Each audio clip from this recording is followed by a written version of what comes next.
The season, in its annual ruthlessness, had returned. It was a time of jade and diamonds, of strained smiles and negotiations disguised under the pretext of dance.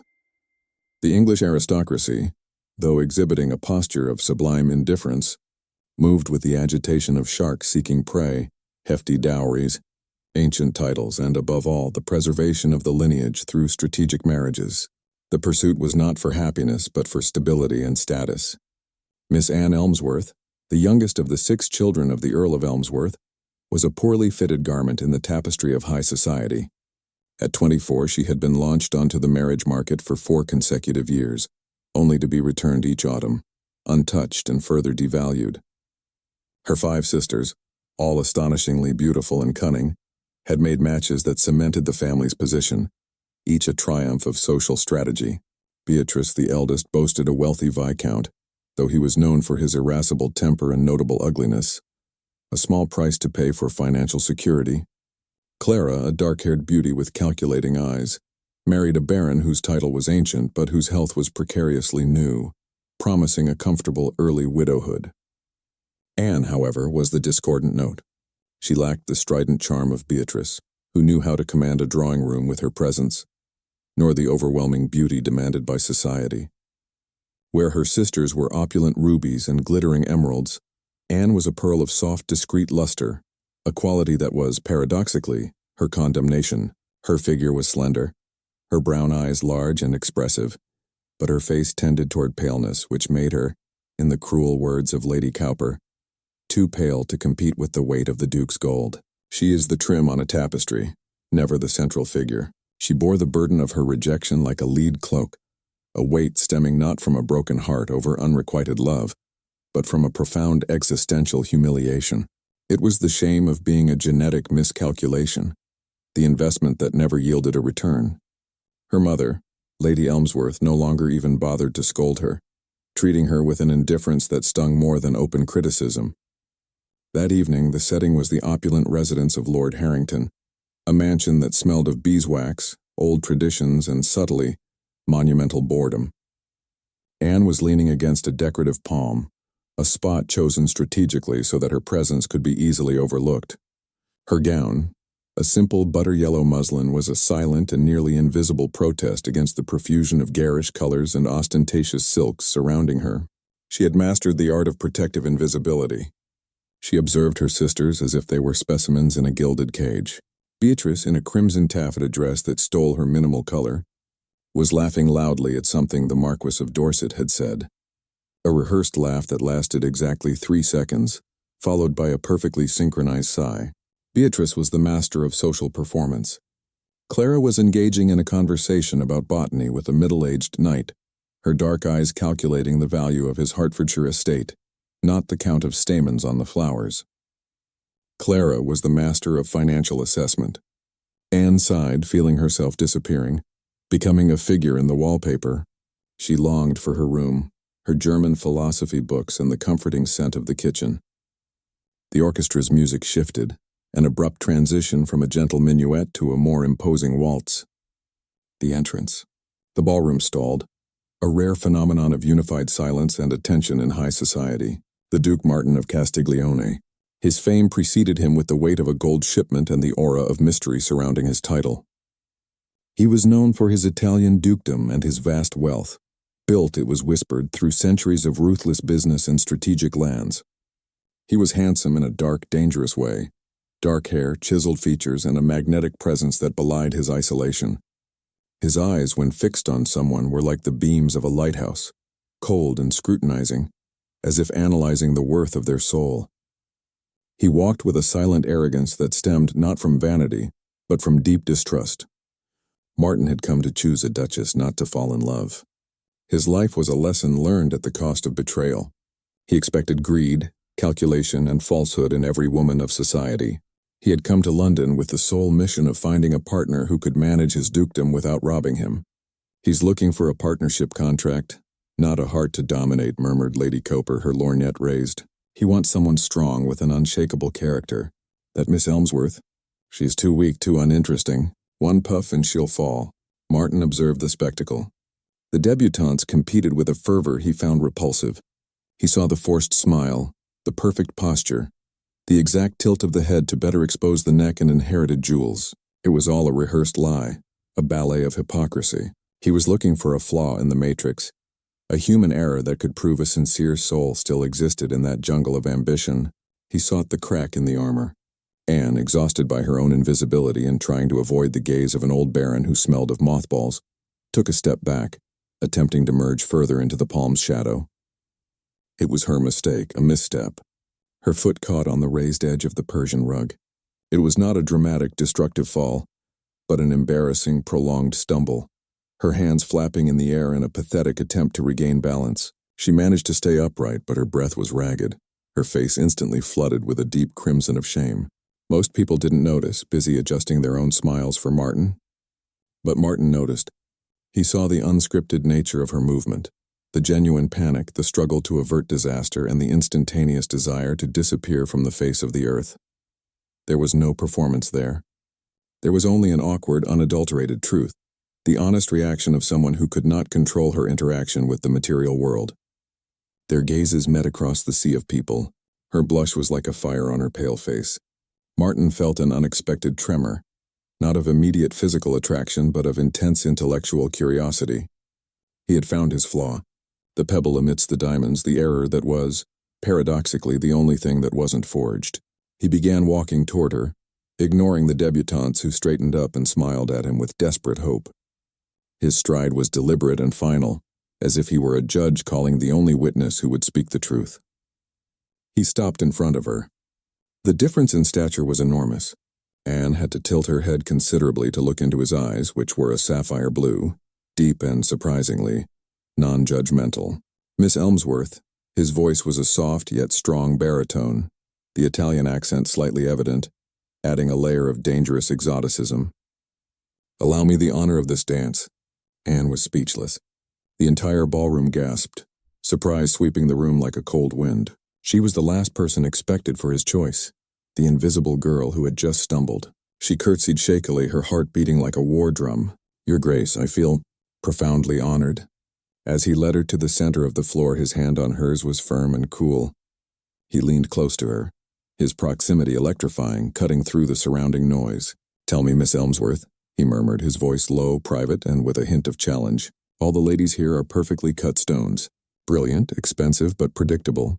What is lost in the diamond when it is cut to perfection? And what is the intrinsic strength of the stone before it sees the sun, before it is touched by the jeweler?" It was an enigma. A declaration that he sought something beyond the polished surface. He didn't want finished beauty. He wanted the raw material.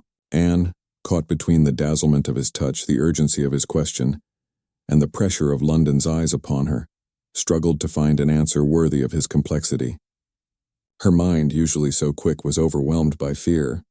I am but a pebble, Your Grace," she managed to reply, stumbling slightly over her own feet even in the first steps of the waltz. "I'm neither cut nor brilliant. My strength is only that of silent resistance."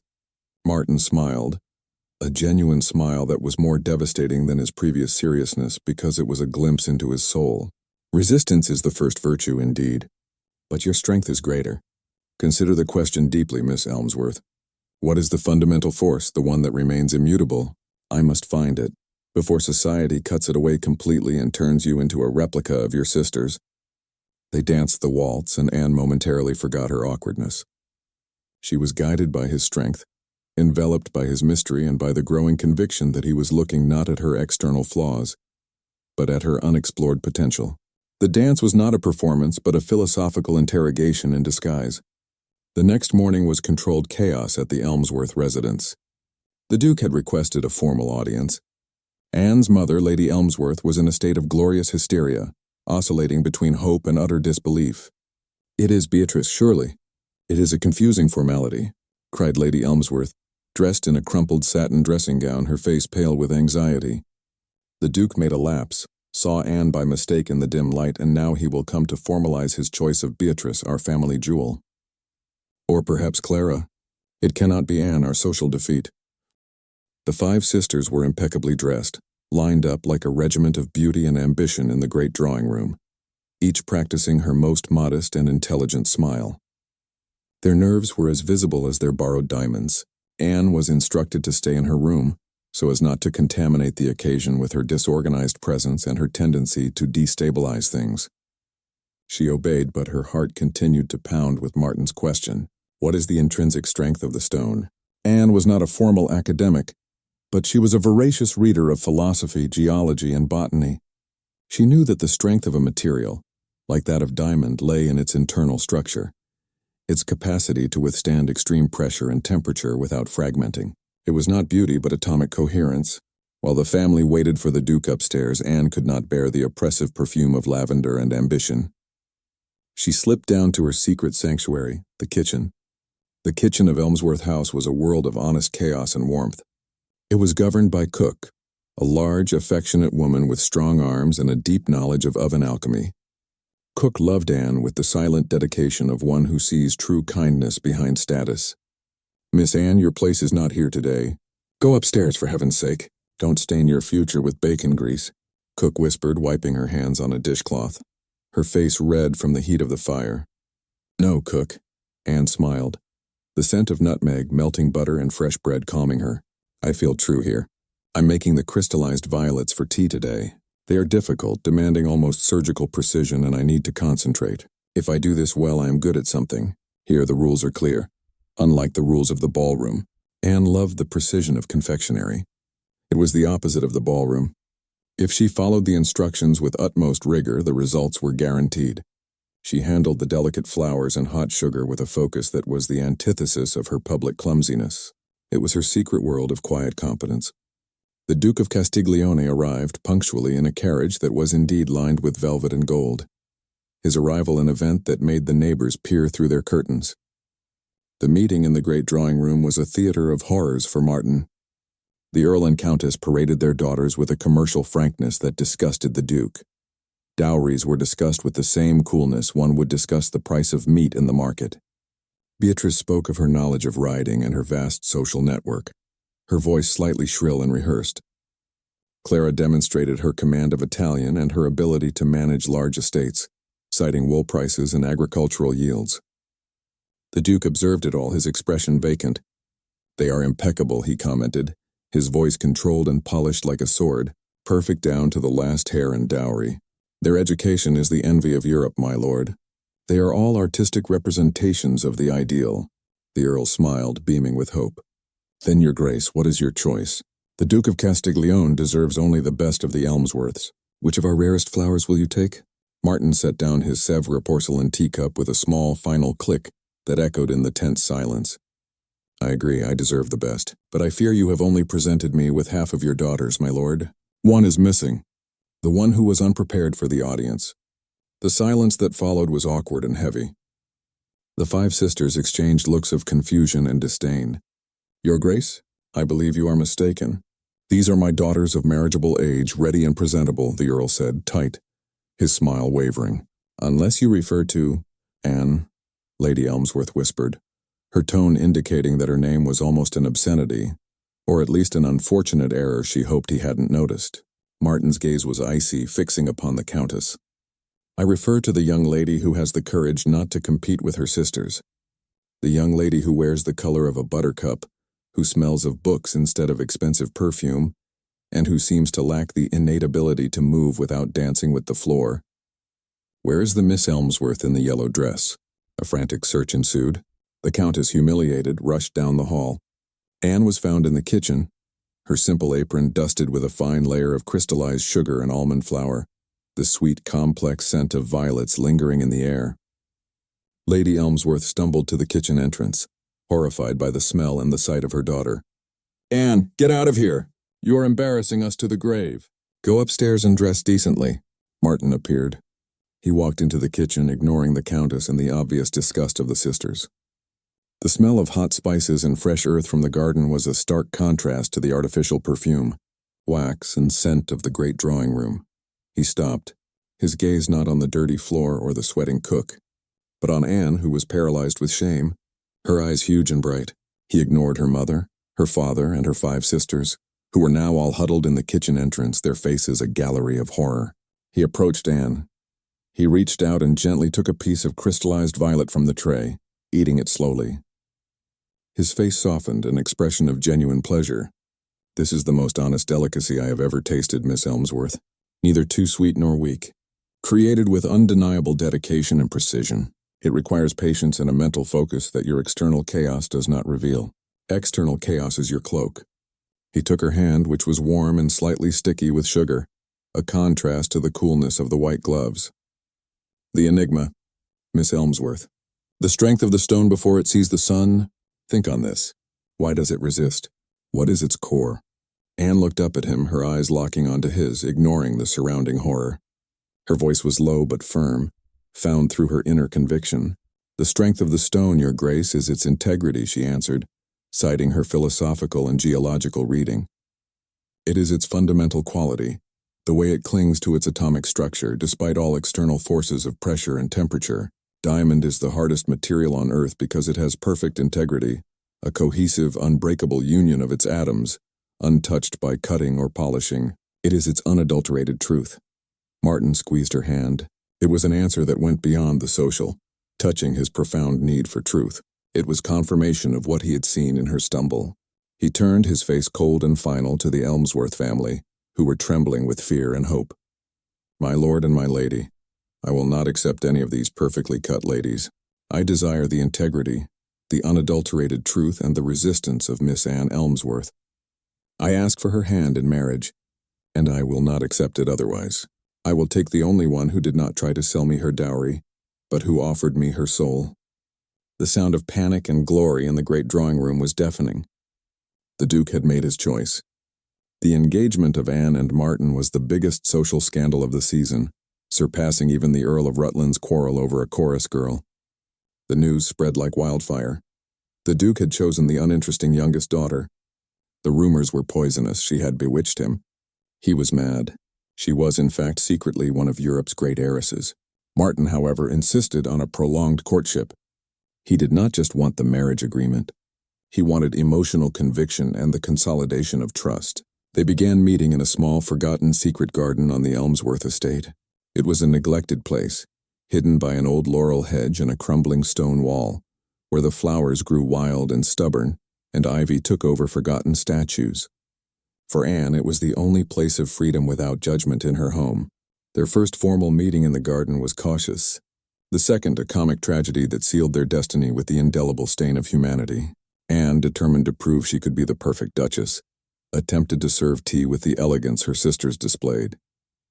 Cook, aware of the moment's importance, had prepared a rare and expensive Darjeeling, the gold of Tibet, a display of respect for the Duke. Anne, carrying the silver tray dressed in a simple yet elegant gown, walked along the uneven gravel path. Her mind was racing, rehearsing witty comments about Hume's philosophy which she thought he would like. Her anxiety was a physical weight, the fear of being judged and found insufficient. She did not see the thick root of an old oak tree that projected treacherously from the ground. Stumble. It was not a small slip. It was an awkward dance with gravity, a long, slow moment of catastrophe. The tray flew. The white and gold Sèvres porcelain spun in the air with ironic elegance. The steaming black tea made a perfect arc, like a brown fountain.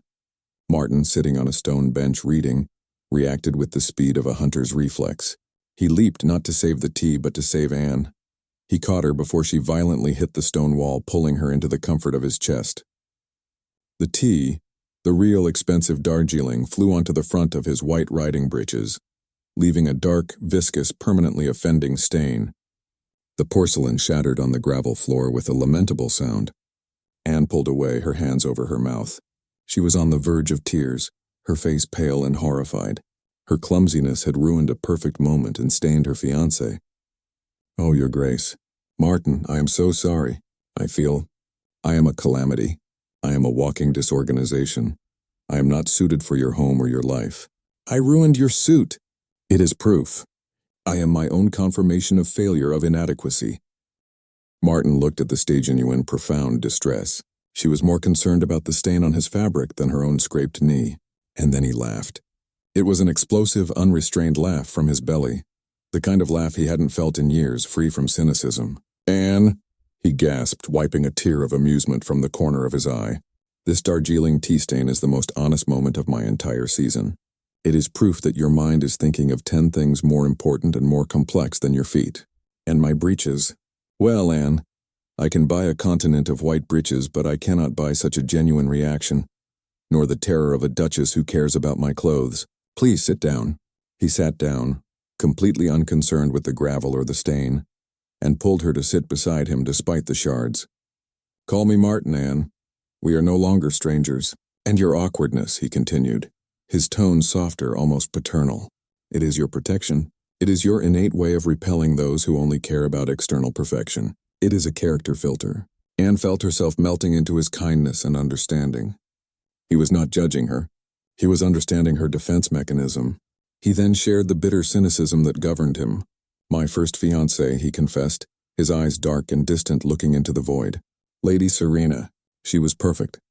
She danced perfectly, spoke perfectly, and her beauty was indisputable. She was society's masterpiece. She married me, and she ran off with my gamekeeper a month after our wedding, after stealing a small fortune from my family's coffers and almost ruining one of my investments in Venice. She was not looking for a husband. She was looking for a means to more money and a ticket to adventure. Her perfection was a lie meticulously taught to steal. Since then I have sought the flaw, Anne. I have sought the honest defect that proves the person is still human. Anne felt her heart clench with his pain, the pain of betrayal that turns a man to stone. I understand, she whispered, her own voice thick with emotion. I have always been the honest defect to my family. The forgettable appendix. The fault they tolerate. It is a silent pain, Martin, that of always being the undesired one. The one who must keep quiet so as not to spoil the image. This was the true connection, not a romance of immediate blind passion, but a union of wounded souls, linked by the pain of feeling inadequate in the world of the perfect. He touched her chin, forcing her to look at him. The enigma has a second part. Integrity is its foundation. But what is the ultimate purpose of the diamond? What does it do in the darkness? What is its function? Anne looked at the tea stains and the wild beauty of the garden, full of plants that blossomed despite the neglect. Its purpose, Martin, she said, her voice gaining strength with conviction. It is not to create light by itself. The diamond does not shine alone. It reflects the light that already exists in the environment. It takes the light of the sun, or the flickering candlelight, and amplifies it, scattering it into colors. It shows the beauty that was hidden in the dark and makes it visible. Martin was silent for a long moment. Her answer was more than philosophical. It was a promise that she would be his light. He leaned in. The kiss was deep, long, and full of the promise of security and belonging. It was a vow of mutual trust. "High Duchess," he murmured against her lips, "you are the only diamond that chooses to reflect my light, and not that of society's spotlights. You are my mirror of truth." Their love grew in the secret garden, a sturdy, stubborn plant that refused to be strangled by the rules of society. Martin continued his lesson, turning the courtship into a school of self-acceptance. "Your greatest fear is public movement," he said one day, watching her stumble while avoiding a lavender branch. "It is the fear of exposing your awkwardness in public, of inviting ridicule. I will solve this. If you master movement with confidence, you will master yourself." Martin, who was a master of the gavotte and the quadrille, began to teach Anne to dance right there, on the uneven, root-filled ground. "Here," he instructed, pulling her close. "Dancing is not just coordination. It is a soul pact. I will be your center of gravity. I am strong enough to bear your weight. Trust my shoulder for your orientation. Don't look at your feet. Look into my eyes and trust that I will lead you through the melody. Believe in my strength and your safety." Anne struggled. Her mind, so bright and capable of handling the most complex philosophy, paralyzed itself at the simple thought of moving in harmony. Fear was a wall. She stepped on his foot repeatedly. She lost the rhythm. She became stiff as a wooden doll. "I am incorrigible. I am a lost cause of motor disorganization," she exclaimed, frustrated, pulling away from him with angry tears in her eyes. "I'm so sorry, Martin. I will only embarrass you in the ballrooms." "I can't, no," Martin replied, his voice calm yet firm, his patience infinite. "You are fighting fear, Anne, and fear is the most stubborn of enemies. Fear makes us rigid. Feel me. Feel my strength in your hands. My intention is not to judge you nor your dance. It is to protect you. Let me guide the melody and your mind is freed." He pulled her back gently but with authority. This time he held her more firmly, his strong hand on her waist and the other enveloping her hand. They began again, slowly, an improvised tango among the wild roses, and a tiny miracle happened. She stopped looking down at her feet. She looked at Martin, at his expression of confidence. She felt the melody and his strength flowing through her body. She allowed herself to be guided, surrendering the control of her movement to his unwavering strength. She moved with him through a small whirl, her skirt spinning gently. It was imperfect, the step still hesitant, but it was free. The fear had lessened. See? Martin asked, his smile triumphant, kissing her forehead. Your awkwardness disappears when your trust enters. It is the courage to be imperfect that makes the difference between rigidity and fluidity. Your mind was too busy trying to avoid stumbling to allow itself to dance. While their love blossomed, the shadow began to tighten. Lady Ophelia Ashworth. Ophelia was the epitome of the social ideal. Stunning beauty, a legendary fortune, and a sharp yet cold social intelligence. She had openly coveted the Duke of Castiglione, planning a union of power and beauty. His choice of Anne, the uninteresting youngest daughter, was a personal affront that consumed her like corrosive acid. It was not just loss. It was public humiliation by a man who had rejected her for social rubbish. Ophelia began investigating Anne with the cold determination of an experienced detective. She bribed servants and created her own network of gossip and spies. She quickly discovered the truth about Anne. There was nothing scandalous, just her reclusiveness, her love of reading, and her time spent in the kitchen with cook. What a waste of wickedness, Ophelia said to her confidante, Lady Finch, amidst silk embroidery. Her only sin is a lack of style and a passion for cakes. This is useless. I need more, Finch. I need something that destroys not her reputation, but her integrity. I need a corrupt motivation. Ophelia was smart enough to realize that the Duke was not looking for a wife, but a counterattack against betrayal. She had to prove that Anne was the ultimate betrayal, a fraudulent inintegrity. Anne's true secret, the one that kept her sane and distracted from the emptiness of the ballrooms, was her large-scale charity. She managed a small school and a clandestine dispensary in one of London's poorest neighborhoods, St. Giles. She used her own funds, the small dowry her great-aunt had left her, and her time, disguised in simple clothes, a wide-brimmed hat, and a hood. No one in the Elmsworth family suspected, believing she was in her room reading or making her strange confections. One day Martin, suspicious of her mysterious absences, secretly followed her. He found her kneeling on a dirt floor, her beautiful face smudged with ash and soot, her cotton dress stained, tending to the open wound of a street child. She was not giving orders to a doctor. She was doing the work, cleaning and bandaging the wound with a practical skill that society denied she possessed. She was gentle, practical, and unwavering in the face of misery and the oppressive smell of poverty. He watched her teach reading, her tone patient and incorruptible. She was not seeking praise, recognition, or social glory, but purpose and utility. Martin felt overwhelmed with emotion. This was the integrity he had sought, not the coldness and brilliance of the polished diamond, but the burning warmth of the compassionate heart that resisted the rot of London.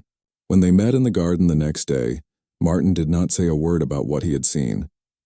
He embraced her for a long time, his hug strong, a silent gratitude. "You have the greatest virtue of all, Anne," he whispered. "You are the lighthouse in the darkness, the light that reflects onto misery to give it visibility and relief. Do not let the Duchess stop you from being who you are. Do not lose your purpose." "You wouldn't stop me," Anne replied, snuggling into the safety of his arms. "You are the only person who sees my worth outside of silk and titles. My worth is in what I do, not what I am." Then, Martin felt it was time to reveal his deepest secret, his greatest fear, the thing that made him vulnerable to social attack. "Anne," he began, his voice tense, his expression somber. "My family. Society venerates me for my title and my vast wealth. They assume this wealth comes from centuries of lands, agricultural income, and uninterrupted prestige. That is a carefully maintained lie." He paused, his hesitation filled with anticipation of rejection. "My grandfather was an extravagant duke who lost everything at cards and horses. My father, a man with an iron heart and a brilliant mind, refused to live in honorable poverty. He rebuilt the Castiglione fortune, not with lands, but with commerce." He used the word commerce with a slight horror, as if confessing a crime. "My father was a ruthless merchant. Maritime business, continental transport, and what they call risk banking. I am a duke, yes, but I am new money by blood and spirit. and my fortune is tainted in their minds by the smell of trade. If this truth is revealed, my title will be irremediably stained, and society will turn against me. They want the illusion of ancient, untouched wealth, not the reality of modern work. He looked at her, expecting repulsion and a change of expression. This was his final test. Anne took his hand and kissed his knuckles, which were rough and strong from work. "I do not care about the source of your wealth, Martin," she said with an unwavering simplicity that disarmed all his fear. "Your effort, your ability to rebuild a lineage from nothing, using intelligence and work, is your greatest title. It is proof of your integrity and your resistance. I believe in the man who works and builds, not the man who simply inherits and squanders." She then revealed her own side of the financial drama that tied her to her family. "And Martin, I must be honest. My family is on the verge of bankruptcy and disgrace. The years of my sister's extravagance, the social ostentation, and a disastrous foreign investment have depleted the coffers. They have sold everything they could sell without arousing suspicion. My marriage is, in fact, their only salvation, the only anchor preventing the house from sinking. I married you for love, but I cannot deny the desperate relief your wealth will bring my family. Our secret is one. Our social fraud is linked. The silence of the garden was heavy, but now a silence of mutual acceptance. They were a pair of social frauds bound by the truth." Martin smiled, a smile of acceptance and deep relief. "Then we marry with the naked truth, and that makes our engagement the most noble and honest of all the marriages this season." He presented the third and final enigma, the one that would tie all the threads of their story and deepen their understanding of life. Integrity is the stone. Reflection is the light that amplifies it. But Anne, what is the shadow? What is the absolute darkness that allows the diamond to shine with its most intense light? Ophelia, meanwhile, had deepened her espionage. Her fury gave way to a chilling determination. She had recruited Higgins, the Elmsworth butler, a man embittered by the lack of reward after years of service, and consumed by envy of the riches he saw passing by. "I want every detail, Higgins," Ophelia hissed in her house in a dark, secret meeting. "How much? Where? I need documentary proof of the bankruptcy. Gossip is not enough. I need the names of the creditors and the exact amount of the lost dowry. I want the shame to be numerical." Higgins, for a small fortune, revealed the grim details. The investment in the infamous Panama Canal that had failed miserably, the depletion of the family's property titles, the illegal borrowing of Anne's dowry. The Earl was secretly selling rare antiques in Amsterdam to pay the most urgent debts. Ruin was imminent and total. The only thing keeping them afloat was Anne's engagement to the Duke's unlimited wealth. Ophelia had the bomb against Anne, desperate, cynical fortune hunter. But Ophelia did not stop there. She used her charm and vast wealth to reach the commercial circles Martin avoided. She bribed a former Castiglione accountant, a man who hated the Duke for his coldness and demands in business. The bomb against Martin was the most potent for the aristocracy, the truth about his origin in maritime commerce and loan banking. The Duke of Castiglione was not a blue-blooded noble. He was a disguised usurer. Ophelia planned her final attack. The engagement ball, a lavish public event that all of London would witness, would be her stage. She would turn the celebration into a definitive public humiliation. Anne was in her room pondering the final enigma, the shadow. She felt stronger than ever. Martin's love was a vault, and his dance lessons had given her new physical confidence. She was embracing her awkwardness as a character trait, not a defect, but she still felt the pressure from her family. Her sisters, though kinder to her, still saw her as their financial lifeline. Beatrice had borrowed her pearl wedding tiara to bring luck. Clara had advised her not to talk much in front of the Duke, to keep the mystery and not reveal your lack of tact. Anne knew that her marriage was supporting a lie, the illusion that the Elmsworth family was still rich and respectable. The pressure was overwhelming. She sought out her father. She found the Earl in his study, not reading his usual newspapers, but sitting in the dark, his hands trembling uncontrollably as he read a sealed legal summons. "Father," Anne said softly, "I know about the bankruptcy. I know we are ruined. And Ophelia knows. She will strike at the engagement ball. She has the documents." The Earl of Elmsworth collapsed. He was a spent man, consumed by shame. "Anne, oh Anne, your mother will never forgive me. I ruined you all. I stole your dowry for a stupid investment. My pride? I couldn't admit it. I am a failure. Our house will be sold. We are finished." Anne sat beside him on the leather sofa. For the first time she saw her father not as a distant earl, but as a broken man, terrified and guilt-ridden. "I love Martin," she said, "and he loves me. His wealth is not my main interest. My main interest is his loyalty. But father, we cannot enter the ball pretending. The shadow must be revealed by us, not by our enemy. Truth has a power that lies do not." The earl wept, tears streaming down his aged face. "But the scandal. The duke may withdraw the offer. The Duchess of Castiglione cannot be the daughter of a ruined man, a man of shame. Martin will marry the ruined man's daughter and the awkward one," Anne promised. "Because it is the truth, and he values truth above all else. I need you to be there, father, and to tell the truth or allow me to tell it," she decided. At the ball she would not just be the bride on display. She would be the defender of truth, the guardian of integrity, no matter the cost. The engagement ball of the Duke and future Duchess of Castiglione was the most lavish, controversial, and anticipated event London had seen in years. Elmsworth House, using the last of its remaining funds and the credit guaranteed by the Duke, was stunning, bathed in candlelight and covered with rare flowers. Anne was unrecognizable. She wore a golden yellow silk gown, richer than her previous muslin, but still of a simple, elegant cut that refused to compete with ostentation. Her hair was pinned up, and the only adornment was the pearl necklace Martin had given her, a single line of integrity at her neck. Her skin radiated not from makeup but from a newfound inner peace. Martin beside her was a beacon of confidence and power. He guided her with a firm hand, his eyes always on her, as if she were the only point of interest in a world of distractions. "Fear not, my flower. Remember our lessons in the garden," he whispered in her ear, his voice an anchor of security. "The look in my eyes, the trust in my strength. The uneven ground of the world cannot make you stumble if you hold on to me. Be your truth." They danced the opening waltz, the focus of all eyes. The ballroom was filled with malicious curiosity. Everyone expected Anne to make a mistake, for her natural awkwardness to emerge and embarrass the Duke. But she did not. She danced with a silent grace, masterfully guided by Martin. It was not the perfection of her sisters, but a fluid, confident elegance, a testament to her trust in him and her overcoming of fear. Lady Ophelia Ashworth, dressed in a dark blue satin dress that resembled the winter night, and covered with genuine diamonds, in cruel contrast to Anne's pearls, arrived late. Her entrance was a theatrical, calculated spectacle. She looked like a Nordic goddess, her beauty a cold assault on the senses. She walked alone, her posture that of a martyr. She waited. She waited until the waltz ended and the ballroom was refilling its cups, its attention diffuse and its defense lowered. She walked with the precision of a sharpshooter, approaching the main staircase where Anne and Martin were receiving compliments. The silence that followed her arrival was tense, a portent of a storm. Ophelia forced tears into her eyes, a convincing performance of betrayed innocence and despair. "Your Grace," she cried, her voice hysterical, but loud enough to echo in every corner of the room, capturing everyone's attention. "I must speak. It is for your honor, Duke, that I risk ruining my own. I fear your fiancé is a fraud. Not the diamond you seek, but a cheap imitation, a mere piece of glass."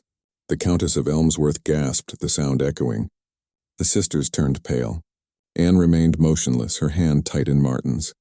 "The Elmsworth family," Ophelia continued, turning with contempt to the Earl, who visibly sagged against the wall, "is on the verge of bankruptcy. They are ruined.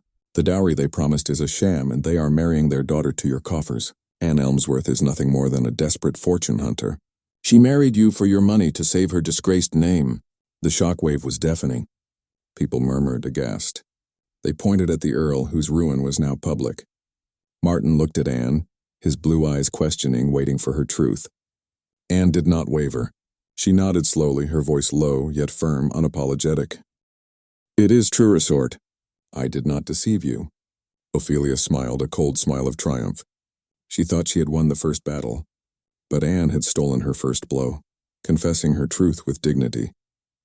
"But that is not all," Ophelia cried, shifting the target to Martin with a scornful look. "The Duke of Castiglione. You believe she is humiliating you by marrying a fortune hunter? But he himself is a fraud. He is not a blue-blooded noble, but a mere merchant, a speculator. His wealth comes from trade, from ships, from dirty loans. He is a parvenu, new money. He buys his position and his respect, and uses a title to hide his true origin as a worker." Society reacted with an even deeper disgust than the bankruptcy. Commerce was poison. the smell of sweat and labor in high society. Martin was an imposter. People began to step away, closing their fans in their faces in disapproval. The scandal was double, and it was fatal. The Duke and his fiancée were a pair of opportunists. Martin, his face a mask of anger and betrayal at having his most intimate secret publicly exposed, looked at Ophelia, his jaw clenched, ready to destroy her with cutting words. But his gaze met Anne's. Anne was not angry. She was filled with silent compassion for his pain and her own. She looked at Ophelia, who was radiating victory, breathing quickly with the adrenaline of her social success. She looked at the crowd, which was full of judgment and fear of being caught in the contagion of scandal. She had her answer. The final enigma. The synthesis of their love and her philosophy. Anne squeezed Martin's hand, her hand on his a beacon of support. She took a step forward, past Martin, past her mother's hysterical tears. She stood in the center of the ballroom, alone, bathed in candlelight against the judging crowd. Her posture was that of the duchess she had become in the garden. The shadow, Anne declared, her voice strong and clear, unwavering, a voice that refused to be timid. The shadow that allows the diamond to shine. It is not the darkness of betrayal or secrecy, but adversity embraced with honesty. It is difficulty. It is the pain of rejection. It is the shame of loss, and it is the darkness of the bottom from which we rise. She looked directly at Martin, her brown eyes full of love, a loyalty that did not falter. Your Grace, my fiancé, is a man who used the darkness of his family's bankruptcy not to hide, but to forge a greater wealth, based on labor and integrity. He is a duke who honors commerce and effort. That is not a shame, Lady Ophelia. It is his greatest title of nobility and proof of his strength. His humble commercial origin is the shadow that makes his courage and honesty shine brightest. I am proud of the man who builds a legacy with his own hands, not the man who simply consumes an inherited one. She turned to Ophelia and the judging society. Her gaze was calm yet powerful. And yes, Anne continued, her tone soft, but her conviction was armor. My family is ruined, and yes, my marriage brings them salvation, but I love Martin. And his wealth is his compassion, which allows me to save my father, not his coffers. I will marry him, not despite his commercial origin or my awkwardness, but because of it, because of the unwavering honesty he represents. My strength, she concluded, her gaze sweeping the crowd of shocked, silent faces, is not my beauty or my charm which the world despises. It is my ability to endure the darkness, to embrace awkwardness as my truth, and to love the man with true integrity, even when society condemns him. My diamond does not shine with inherited gold or social lies. It shines with the light of truth that is stronger than any slander. The silence in the ballroom was total, broken only by the sound of Ophelia weeping with humiliated rage and defeat. Her plan had failed. Anne had turned the scandal into a declaration of principles and a public lesson. She had chosen the man and his character, not his social illusion. Martin walked over to her, his face filled with a deep, raw emotion he rarely showed. His coldness melted.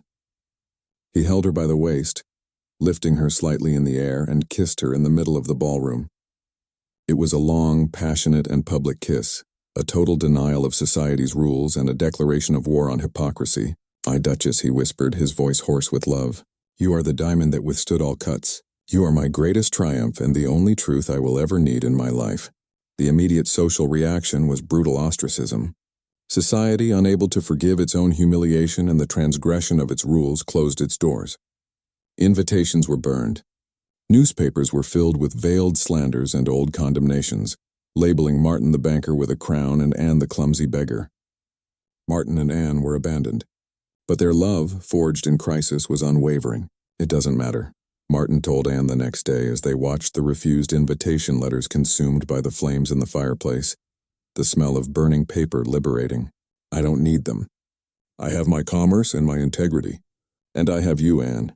You are my entire society, my court of justice. We will create our own world. Their ostracism, however, opened the door to the real world. Martin used his resources to solve the Elmsworth problem, with commercial coldness and personal kindness. He did not give money directly to the Earl, which would have destroyed his last shred of pride. Instead, he used his vast network and knowledge of modern business. He restructured the debts, selling the toxic assets, used his commercial influence to safeguard the properties, and invested in the Earl in new solid textile export ventures, proving that commerce was more powerful than empty inheritance. He redeemed the Earl, teaching him to work with the new economy. The Earl of Elmsworth, a man once vain and broke, became a reformed and grateful businessman, finding new dignity in the honesty of labor. Anne's sisters, Beatrice and Clara, observed the transformation with awe. They realized that beauty and cunning had failed, but Anne's integrity and heart had saved the family from total ruin. They finally stopped seeing her as a flaw. "You are our true heroine, Anne," Clara admitted, for the first time without a trace of calculation in her eyes, but with genuine gratitude. "Your marriage was not for a dowry. It was for dignity and strength. You saved our name and our future." The wedding took place 2 weeks later, in the local church, without the pomp of society, but with the warmth and celebration of a royal event. The guest list was a mirror of their new life. The reformed and grateful Earl, the cook and her husband, Martin's business partners, and some of the children from St. Giles that Anne helped, dressed in their best clothes. The couple exchanged vows, which were more promises of loyalty than formal religious oaths. "I love you, Anne," Martin declared, his eyes deep and full of adoration. "Not for the Duchess you became, but for the awkward wallflower who chose truth over illusion. I promise you a home where your awkwardness will be celebrated, and your kindness will be our only rule. I promise you the shadow of my protection and the light of my truth," Anne replied, her voice full of serene love. "I love you, Martin. For seeking integrity instead of perfection, I promise you my unwavering loyalty against the shadows of betrayal and scandal. And I promise you a life filled with the scent of crystallized violets and the honest truth of my soul." Anne, the new Duchess of Castiglione, did not try to win back society. She focused on building her own world, redefining what it meant to be noble. The Dukedom of Castiglione transformed into a center of charity and progress. Anne used her wealth and time to found schools and dispensaries, turning her secret charity into the public work of the Duchess.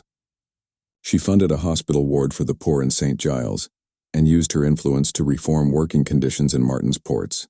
She wore her simple gowns, and her occasional awkwardness was celebrated as a sign that she was, in fact, the people's Duchess, a woman who could talk to a banker and a cook with equal respect. Their home was filled with laughter, warmth, and the constant aroma of exotic cakes and sweets. Martin and Anne were inseparable, their partnership deep and intellectual. They discussed philosophy, finance, and politics with the same passion, their love a constant exchange of minds. Martin, finally free from the armor of cynicism, flourished. He became one of the most respected dukes in London, not because of his title, but because of his positive influence and his support for honest trade. He proved that nobility resides in character, not in origin. Society tried to avoid them, but the power of their money, and more importantly, the power of their integrity, was undeniable. The Dukes of Castiglione were the new arbiters of good taste, and good taste, ironically, began to lean toward the authentic and the useful. Ophelia, on the other hand, began to wither. Without her vengeance to fuel her, she was just another beautiful debutante, but with a bitter temper. Her matches failed. Her social poison was overshadowed by the brilliance of Anne's kindness and purpose. In a rare social confrontation, Ophelia tried to provoke Anne years later. "You look very happy, Duchess," Ophelia said with a hint of sarcasm, unable to accept defeat. "Even with your bankrupt past and your merchant husband. The smell of trade never leaves, you know." Anne smiled, unperturbed. She held Martin's hand, who was present. "I am the richest woman in London, Lady Ophelia," Anne replied with calm dignity and peace, "because I married the only man who values the heart over the coffers, and my wealth, my love, and my integrity can never be bought, squandered, or ruined by gossip. My happiness is proof that your shadow is what allows me to shine with my own inner light." Later, Anne and Martin's legacy was clear. They had 3 children, a young duke and 2 daughters who had Anne's discerning eye and Martin's calm strength. They had established a new dynasty. They had written their own social rule book. Kindness was their currency. Honesty was their lineage. Commerce and charity went hand in hand. One evening, Martin and Anne were in the secret garden, the place where their love had been born amidst the gravel, lavender, and tea stain. "The enigma was solved long ago, my Duchess," Martin said, embracing her. "My cynicism is dead. I owe you that." "Yes, Martin. Integrity is the unbreakable union of the soul. Reflection is the choice to show the light to the world, to be a beacon. And the shadow The shadow is adversity, Martin completed, kissing her hair. The pain, the rejection, the distrust. It is the dark backdrop against which the true light of the diamond becomes visible. Without the darkness of our truth, there would be no undeniable brilliance of our love. Anne smiled, her eyes filled with light. She was no longer the uninteresting youngest daughter. She was the common lady who became the Duchess of the True Diamond, the one who proved that the greatest ambition of all was not to marry well, but to live truly and with purpose. Their love, born of distrust and awkwardness, was the greatest diamond in all of London, a treasure that had withstood pressure, cutting, and envy. It was proof that sometimes the most magnificent love story begins when you stumble over the root of an old tree.